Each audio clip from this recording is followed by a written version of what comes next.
Hey there everybody, this is Gary from Constricted and Addicted, and today I want to talk to you about what I almost would consider to be my favorite boa in my collection. I consider this boa constrictor to be the holy grail of boa constrictors in my collection, and that is my male Suriname true red tail boa. And I did a lot of research on this animal before I bought it. Boa constrictors are pretty hardy creatures. They have requirements between their temperatures, their heating, their gradient temp from their hot side to their cool side, and of course their humidity.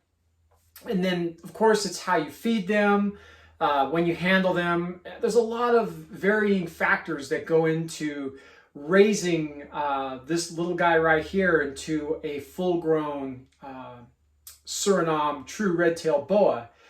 And to be frankly honest, right, like these guys are extremely these aren't the snakes that you want to be raising right out the gate.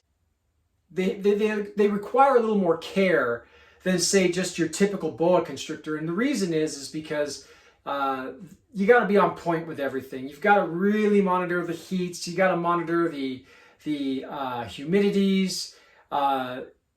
True red-tailed boa constrictors are known for regurgitation, and if you get a true red-tail that regurgitates its food, that can be very bad for the snake. It destroys the inside lining of their esophagus or whatever it is where the food travels. And sometimes they can't recover from it. So it really takes a lot to actually be able to raise one of these things correctly. And I did a lot of research. I did a lot of reading. I've got a book right here called More Complete Boa Constrictor from Vin Russo. So I've done a lot of reading on that. I've done a lot of YouTube videos, just really researching the care to make sure that if I was to bring a true red-tailed boa constrictor into the house, that I would adequately be prepared to care for it. And this animal right here, see if I can get him to stretch out a little bit. He's a very grippy animal, and I love that about him. He just likes to hold on and be secure. He's a male Suriname true red-tailed boa from the city of Suriname out of Brazil. And he was produced by Craigland. He is a captive bred animal. So that means that somewhere along the line, the lineage of this snake, it goes back to ancestry in Suriname.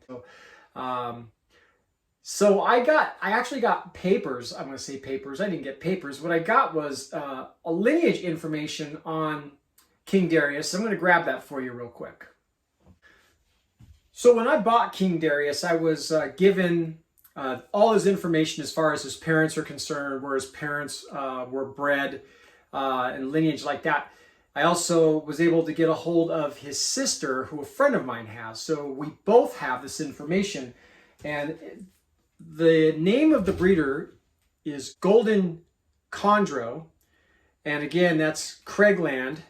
Craig is out of South Carolina. And he overnighted this beautiful boa constrictor to me overnight from South Carolina.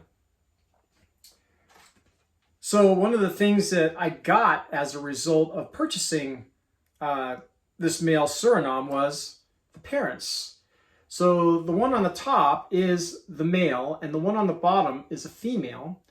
And they're both Suriname red-tailed boa constrictors. The male's name was Gemini, and the mom's name was Suri.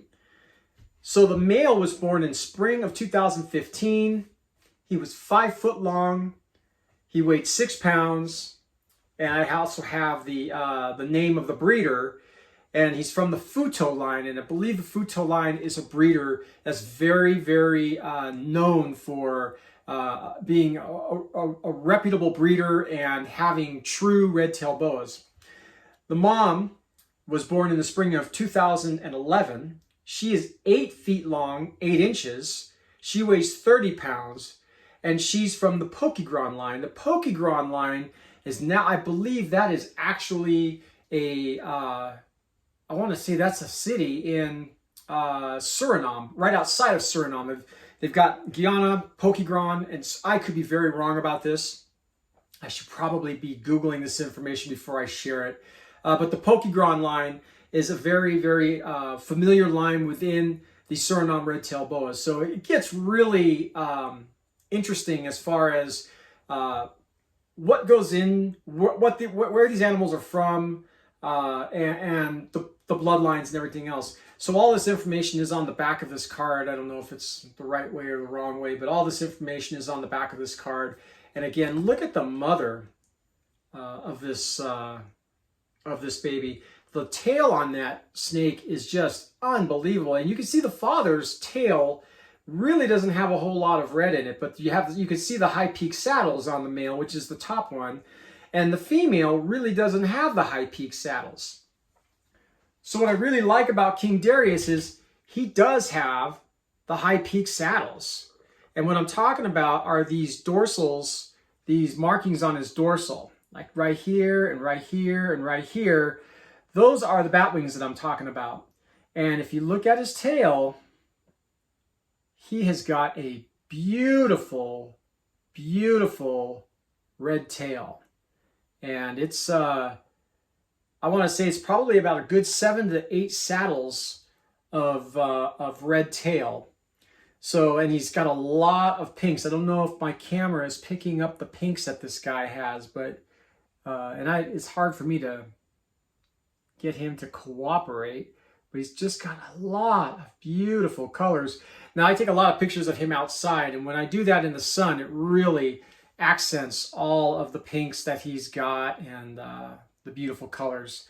The other thing that I got, which might be a little too much information, but it is important for us when we buy a snake to know what its schedule is. So they gave me the feeding schedule.